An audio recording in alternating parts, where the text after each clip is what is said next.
पश्चिम बंगाल में विधानसभा चुनाव की बढ़ती तपिश के बीच सीबीआई की जांच भी अहम मोड़ पर पहुंच रही है और आने वाला हफ्ता वहां के राजनेताओं और अन्य अहम लोगों से पूछताछ और छापेमारी का सुपर सप्ताह होगा।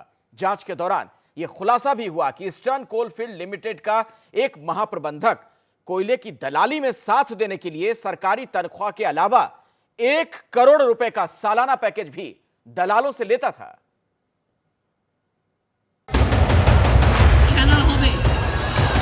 पश्चिम बंगाल में चुनाव की सरगर्मियां पूरे जोरों पर हैं।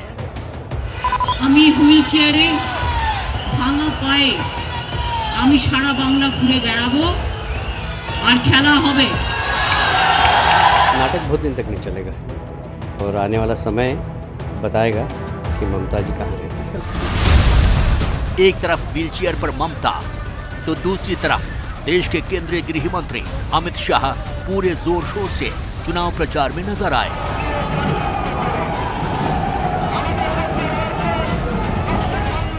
इस चुनावी सरगर्मी के बीच सीबीआई ने कल यानी सोमवार को कोयला घोटाले में पूछताछ के लिए ममता दीदी के भतीजे अभिषेक बनर्जी की साली मेनका गंभीर के पति और ससुर को पूछताछ के लिए सीबीआई कार्यालय में तलब किया है। इन दोनों से इनकी विदेशी कंपनियों को और इनके विदेशी खातों में आए कथित फंड की बाबत पूछताछ की जाएगी। सीबीआई के एक आला अधिकारी के मुताबिक इन दोनों को पूछताछ के लिए इसलिए बुलाया गया है क्योंकि अभिषेक बनर्जी की साली मेनका गंभीर ने पिछले दिनों हुई पूछताछ में स्पष्ट तौर पर कहा था कि उसकी कंपनी या खाते में पैसे कहां से आते हैं उसे नहीं पता, उसका सारा काम उसके पति और ससुर देखते हैं, लिहाजा इन दोनों को पूछताछ के लिए बुलाया गया है। सीबीआई सूत्रों के मुताबिक अब तक की जांच के दौरान पता चला है कि इन लोगों की कथित विदेशी खातों में कुछ भारतीय लोगों ने विदेशी मुद्रा पाउंड्स के जरिए लाखों रुपए जमा कराए। सीबीआई जानना चाहती है कि इनका आखिर ऐसा वो कौन सा धंधा है जिसके चलते इन लोगों ने अपने कथित विदेशी खातों में विदेशी मुद्रा पाउंड्स के जरिए ली। सीबीआई सूत्रों के मुताबिक इस मामले में भारतीय लोगों की पहचान और विदेशी खातों में कुल कितना पैसा जमा कराया गया इसकी जांच होगी।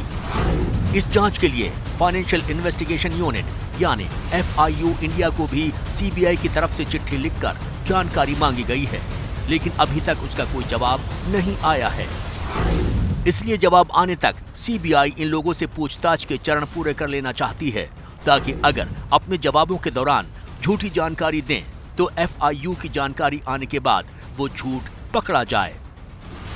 सीबीआई सूत्रों ने बताया कि कोयला घोटाले में अब तक की जांच के दौरान ये बड़ा खुलासा भी हुआ है कि ईस्टर्न कोलफील्ड का एक महाप्रबंधक अपनी सरकारी तनख्वाह के अलावा घोटालेबाजों से 1 करोड़ रुपए का सालाना पैकेज भी लेता था।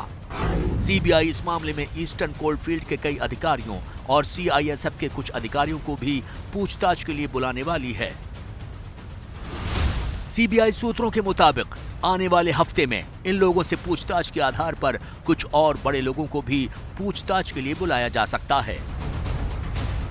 ऐसा लगता है कि आने वाला हफ्ता राजनेताओं और नौकरशाहों के लिए खतरे की घंटी साबित हो सकता है। सीबीआई ने कल पश्चिम बंगाल में शिक्षा मंत्री रहे वरिष्ठ TMC लीडर पार्थो चटर्जी को भी 7,000 करोड़ रुपए की आईकोर चिट फंड घोटाले में पूछताछ के लिए बुलाया है। सीबीआई जानना चाहती है कि वरिष्ठ TMC नेता पार्थो चटर्जी के आईकोर कंपनी के कर्ता धर्ता अंकुल मेथी से क्या संबंध थे और वो अक्सर उनके प्रोग्रामों में क्यों जाते थे और क्या इसके लिए उन्हें किसी प्रकार की कोई पेमेंट आदि प्राप्त होती थी।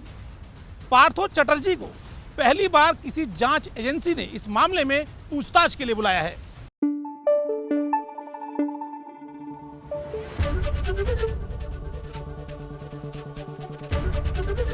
ABP न्यूज आपको रखे आगे।